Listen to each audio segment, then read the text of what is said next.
The crowd pressed in tight around the makeshift auction block, boots grinding dust into the boards as Lena stood tall despite the tremble in her legs. Her hands clutched her swollen belly as if shielding the child inside from the cruelty unfolding outside.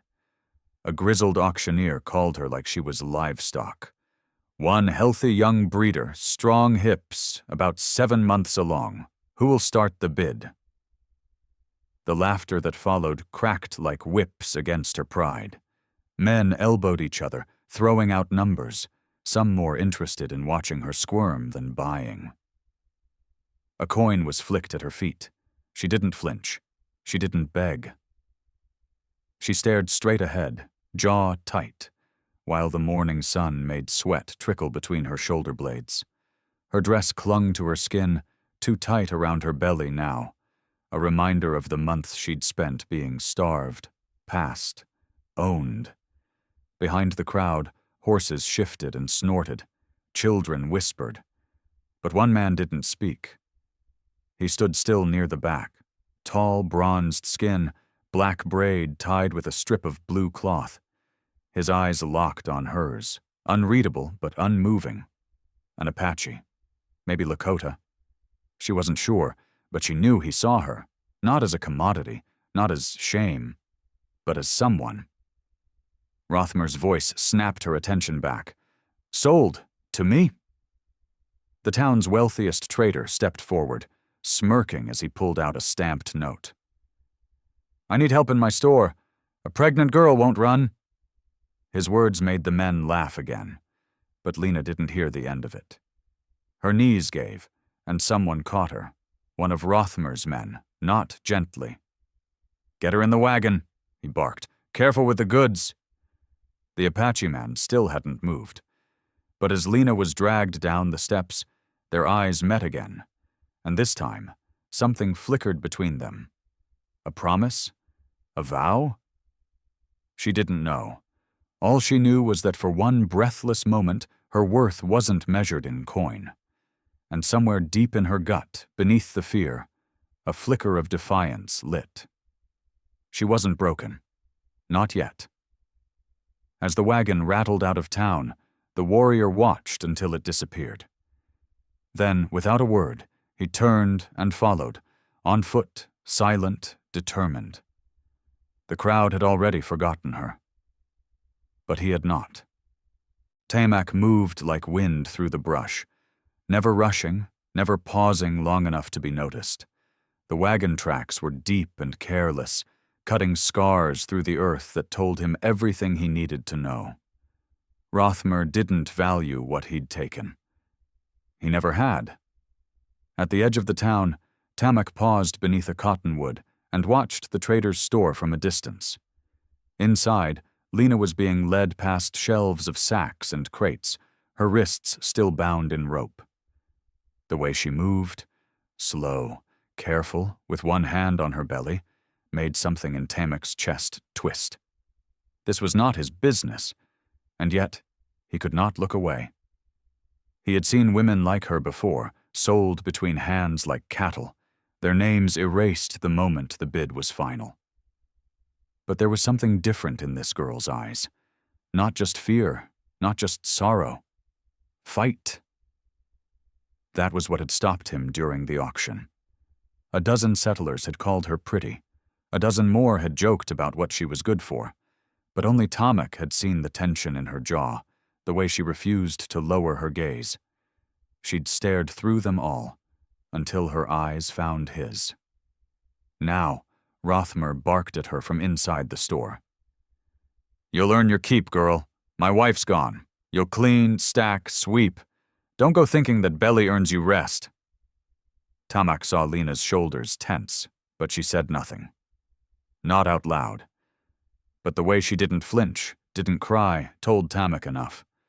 She'd been surviving a long time. He stepped back from the window, disappearing into the alley shadows like smoke. The town didn't see him. They rarely did. Just another savage, they thought. But Tamak wasn't here for their approval. He found an empty barrel behind the saloon, pulled a chunk of dry bread from his pouch, and placed it beside it with a folded blanket, the one his mother had embroidered before she died. He watched from the rooftop as Lena stepped out to dump a bucket of water. She saw the gift. Her eyes darted, searching, wary. She picked up the blanket with shaking fingers, clutched it. For a moment she just stood there, holding the softness to her chest like it was the first real kindness she'd felt in months. She didn't know who had left it, but she looked toward the rooftops, and Tamak knew. She was guessing right. Rothmer's grip on Lena wasn't just physical. It was everywhere. In the clang of the bell above the store door that reminded her she couldn't leave. In the way he loomed whenever she knelt to stack crates, always close enough to make her skin crawl. He never struck her. Not yet. But his words landed like slaps. "Girl, if that baby slows you down, I'll find a midwife to cut it early. Don't forget whose roof you're under. No one else wanted you. Be grateful." Grateful. She bit her tongue so hard one night, it bled. Grateful for being dragged through mud, for her baby being called a burden, for being sold in front of children who now mimicked Rothmer's sneers. The store's back room became her cage. A cot. A bowl. No lock on the door, but she knew better than to run. She'd tried that once. It cost her 2 ribs and the last of her illusions. But there was one thing Rothmer didn't notice.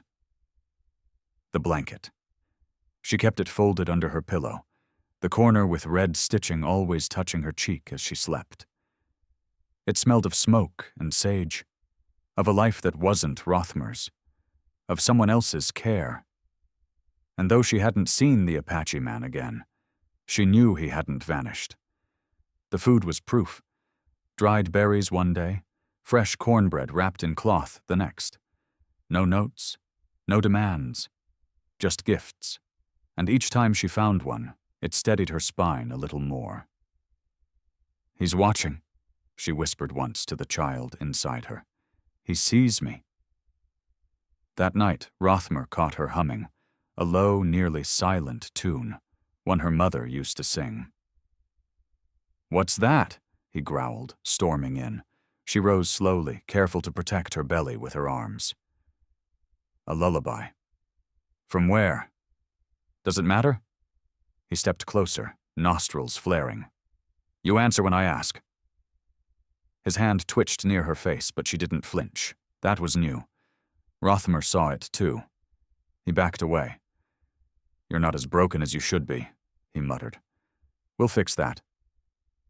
She waited until he left, then turned toward the darkened window, whispered to the night, "Not if someone gets to me first." And in the alley below, Tamak's silhouette shifted in the shadows, eyes burning. By dawn, Tamak had mapped every angle of Rothmer's store. When the door creaked, when the backroom lights dimmed, when Lena was let out to fetch water or empty scraps, he didn't sleep. He didn't eat. He watched. Silent, deliberate, unshakable. That morning, he slipped into the trading post's communal garden before light touched the fence posts. No one saw him leave a bundle wrapped in hide beneath the herb box Lena tended. Inside, smoked venison, dried apples, and a carved wooden totem in the shape of a hawk, his clan symbol, a token of protection. A quiet signal. You are not alone. When Lena found it, her hands trembled. She didn't understand the carving's meaning, but the care in it was unmistakable. She pressed it to her heart. "Who are you?" she whispered. Rothmer heard her talking to herself and barked from the porch. "Stop daydreaming. You'll be singing to ghosts next." She bowed her head and moved faster, but inside, something surged. She wasn't imagining him. He was real, and he was close. That night, the town square came alive for the traveling preacher's sermon. Rothmer dragged Lena along to save face. Appearance mattered when you wanted favor from churchmen. She walked quietly behind him, belly prominent beneath her worn dress, eyes scanning the crowd.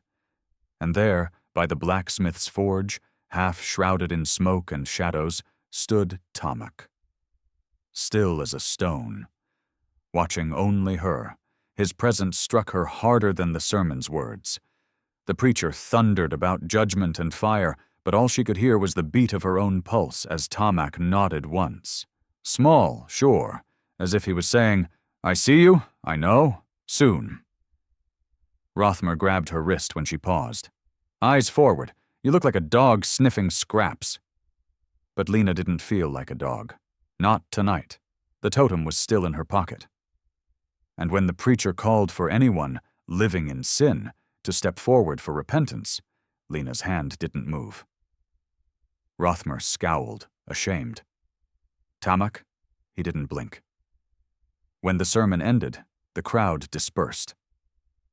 Rothmer pulled Lena back toward the store, but behind them, Tamak walked into the church's light for the first time. Eyes locked. No words spoken. But Lena knew. He wouldn't watch much longer. He was preparing to act. The slap came without warning. Lena had dropped a jar of flour while reaching for a broom, the bag slipping from her tired fingers and bursting across the wooden floor. Rothmer's shout split the room before the dust even settled. "You clumsy wretch!" She turned instinctively, arms shielding her belly, but his palm cracked across her cheek so hard she staggered into the shelf behind her. It rattled with the weight of metal tins. "Do that again, and I'll dock your meals for a week," he snarled. "Or maybe I'll sell you back to the next drunk who wants a broodmare." Her vision blurred. Her lip bled. But something inside her refused to break. She rose, unsteady but standing. "You bought labor," she said quietly. "Not my soul." Rothmer froze for a second. He wasn't used to words fighting back. Then he raised his hand again, but it never landed. A strong, unmoving hand caught his wrist in midair. Rothmer wheeled around, face paling. Tamak stood in the doorway, silent as death, his grip like iron. His eyes were locked on Rothmer's, and he said nothing. No threats, no curses, just presence. Rothmer yanked his hand free like it burned. "You don't speak English?" he snapped. "Then I'll say it plain. Get out." Tamak didn't move. He turned slowly to Lena. His gaze softened. He reached into his coat and placed something gently on the counter. A folded cloth with red stitching, the same as the blanket. Her hand flew to her mouth. She recognized it. Rothmer sneered. "You two know each other? What is this, some Indian rescue fantasy?" Tamak finally spoke. "You do not own her." His voice was calm, steady. The room fell silent. Even the wind outside seemed to hold its breath. Rothmer laughed, but it rang hollow. "Law says otherwise." Tamak's hand hovered near his waist, not on a weapon, but on a pouch. "Your law." He placed another item on the table, a small, polished stone marked with tribal symbols of his people. Then he looked at Lena and bowed his head slightly. Not as a servant, as a warrior honoring a woman's strength. Rothmer stepped back, just half a pace, but Lena saw it. The fear, the first crack. And for the first time since the auction block, she smiled, bloody lip and all. By morning, the town buzzed with whispers.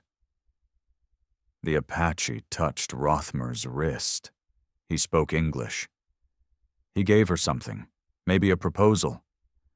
No one knew what had truly happened, but everyone had seen the shift.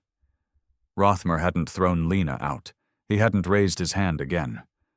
And Tamak? He hadn't left town. That unsettled people more than anything. Outsiders passed through. They didn't stay. But Tamak remained, sitting silently by the well, sharpening an old bone-handled knife with a patience that unnerved even the sheriff. Inside the store, Rothmer barked louder but touched nothing. He avoided eye contact with Lena. He drank more. The scent of sour whiskey followed him like a curse. Lena moved through her chores with her chin lifted, bruised cheek proudly unhidden. Every time she passed the front window, she caught a glimpse of Tamak, still watching, not possessively, but protectively. She began humming again. That same lullaby. A melody not for anyone's ears but her child's. Tamak heard it too. He would pause mid-motion, as if each note carried a piece of a promise he'd already made in silence. One afternoon, as Lena gathered eggs behind the store, Tamak approached the edge of the fence. He didn't speak. He only held something out, a strip of blue cloth from his own braid, now wrapped around a single wildflower. She hesitated, glancing toward the store's back door, then took it gently. "Why are you doing this?" she asked. "I have nothing to give back." Tamak tilted his head. "You have everything. They just tried to take it." Her eyes filled. She hadn't wept in weeks, wouldn't give Rothmer the satisfaction. But now, in the stillness of a warrior's gaze, she let one tear fall. "They'll come for you if you don't stop." "Let them," he said. "Let them learn." That night she tied the blue cloth into her hair. When Rothmer saw it, he fumed, but said nothing. The townsfolk noticed, too. Gossip grew like fire through dry brush. Some mocked. Some watched with silent respect. And Sheriff McCrae, chewing the end of his cigar, muttered to no one in particular, "That girl's not alone anymore. And that traitor better start sleeping light." The wind carried the tune of her lullaby that evening, echoing down Main Street. Software defiant. Free. The storm didn't come from the sky. It came in the form of a silver chain. Lena found it tangled in the lining of the old satchel Rothmer had forced on her when she'd arrived. She was looking for thread to mend a torn hem when her fingers brushed the cool metal. She pulled it out slowly, the way someone might lift a memory long buried. The pendant was a worn circle with a name engraved in small, deliberate letters. E. 2 Horses. Her breath caught. Her mother had told her stories of that name once, her grandfather's name, whispered only at night when the windows were shut. "Your blood's mixed," she'd warned softly, "and this land forgets fast." Lena stared at the name now, as if it had just spoken. 2 horses. She had a claim. She had a past that didn't begin with Rothmer's money. That night, when Tamak came to the edge of the fence again, she didn't wait for him to speak. She stepped forward and held out the pendant. "Do you know this name?" Tamak's expression shifted. Slowly, reverently, he took it from her hands and ran his thumb across the letters. "He was my father's blood brother," he said, voice low. "They rode together before the treaties, before the fences." Lena felt dizzy. "Then that makes us not strangers." He handed the pendant back, closing her fingers around it with both hands.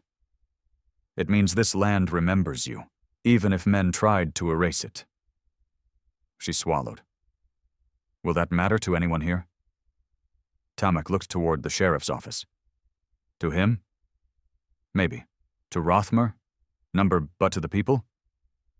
Yes, if we show them." That night, under the veil of dusk, Tamak and Lena walked together to the chapel. She wore the pendant around her neck. He carried a folded blanket, embroidered with the same mark carved on the pendant's back. Inside, Sheriff McCrae waited, summoned by a message Tamak had delivered without words. Lena stood in front of the altar, not to pray, but to remember. "I am not property," she said, loud enough for the rafters to carry it. "I am not for sale." She took the blanket and laid it across the bench. The sheriff didn't speak, but he didn't stop her either. Outside, the townsfolk gathered, first out of curiosity, then out of something else. Respect. The past had spoken. And this time, it wouldn't be silenced. The sun rose over a town holding its breath. Word had spread like wildfire. Lena was calling for a public hearing right on the auction platform where she'd been sold. Some came to gawk, some came to jeer, but more came because they felt it in their bones. Something was shifting. Tamak stood beside her, not behind. He wore his ceremonial band across his chest, feathers braided into his hair, the same blue cloth still missing from its usual place, now tied in Lena's hair. She stepped onto the wooden platform alone, the same place where men had once bid over her like cattle. Now she stood straighter, her hands cradling the curve of her belly like a shield and a statement. "You all saw it," she began, voice shaking only once. "You saw them sell me, while I carried life, while I was starving and too tired to protest." Murmurs rolled through the crowd. She held up the pendant, letting it catch the morning light. "This belonged to 2 horses. My grandfather." She turned slowly. "My mother hid it to protect me, but I am done hiding." Rothmer shoved through the crowd. "This is nonsense," he bellowed. "You've been fed lies by this savage." Tamak stepped forward, unrolling a tanned leather document, a tribal record signed by elders, naming 2 horses' descendants. "Her blood is part of this land," he said calmly. "You bought a woman whose spirit cannot be owned." Rothmer scoffed. "She's mine by law." Sheriff McCrae finally moved, stepping up onto the stage with a worn ledger in hand. "Law don't hold when the sale was illegal. No witnesses, no record, no consent." He shut the book with finality. "She's not yours, Rothmer. She never was." Rothmer looked around for support, but saw none. Only faces turned cold. Eyes that once laughed now narrowed. "This is a joke," he hissed, but even his voice was shrinking. Lena looked him in the eye. "You took everything, but you didn't break me. And today, I'm not leaving in shame. I'm walking off this platform free." She turned to Tamak. He offered his hand, not to take, but to walk beside. She took it. And the crowd, stunned into silence, parted for them as they stepped down together. No one cheered, no one clapped. But they watched. And they remembered. Freedom always demands payment, and Tamak knew his would come due the moment he stepped off that platform beside her. By sundown, Rothmer had filed charges: inciting disorder, interfering with property, threatening a citizen. Sheriff McCrae read them aloud with a disgusted sigh. "He knows these won't hold," he told Tamak quietly, "but he's betting you'll leave before it goes to trial."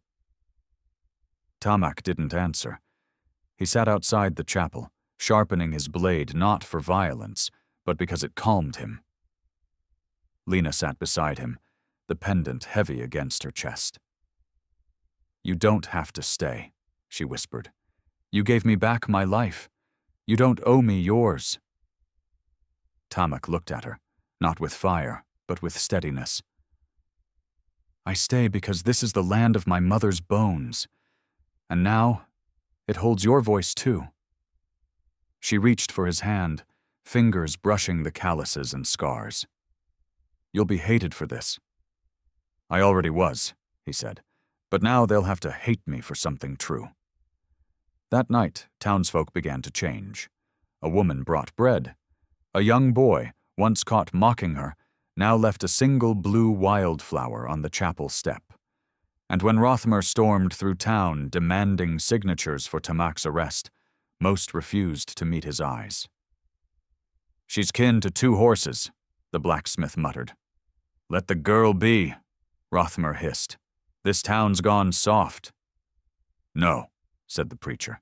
"It's waking up." At dawn, Tamak stood before the sheriff's office, waiting for the inevitable summons. Instead, McCrae stepped outside with a small paper and a nod. "Council met last night, voted to dismiss all charges." He handed Tamak the torn, unsigned warrant. "You're free."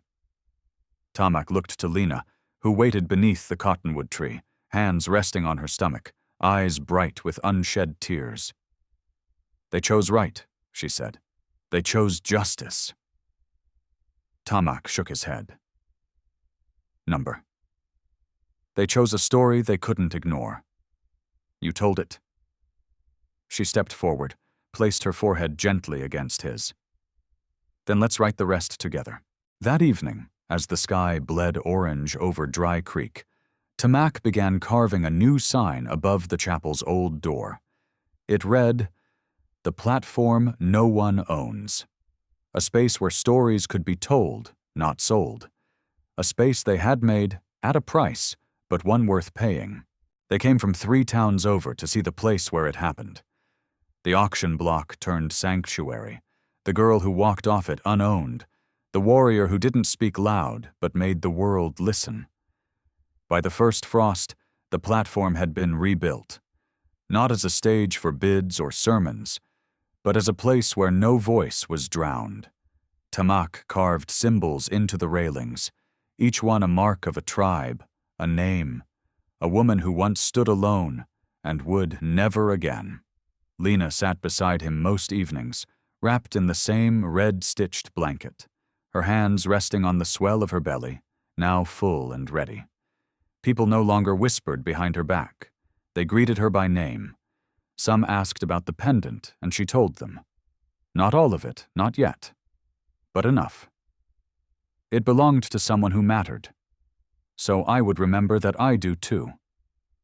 When the baby came, it came fast. In the chapel, with the fire burning low and Tamak holding her hand, Lena brought a daughter into the world. They named her Mika, New Moon in his mother's tongue. Sheriff McCrae came by the next morning with a book of land records. The council agreed, he said, placing it beside her bed. This land's yours now, the platform, the chapel, all of it. Lena didn't speak for a long time. She simply stared at the child in her arms, the warrior at her side, and the view beyond the window where the town had once looked away, and now looked to her. That Sunday they held a gathering. No sermon, no trading, just silence. And then, one by one, women stepped up to the platform. A widow who'd lost her home, a girl nearly sold at the mine, a mother whose boy had been taken for labor. They spoke, not because they were invited, but because now they could. And Lena, holding Mika close, watched it all from the front pew, her fingers stroking the pendant that had brought her voice back. She had been sold, bruised, silenced, but not forgotten. And now, she was the one they listened to, the one they followed, the one who proved that even in the cruelest corners of the West, freedom could stand tall. If this story moved you, please like, share, and subscribe to support more emotional storytelling here on Echoes of the West. If you had seen her on that platform, would you have looked away or stepped forward like Tamak did? Tell us in the comments below.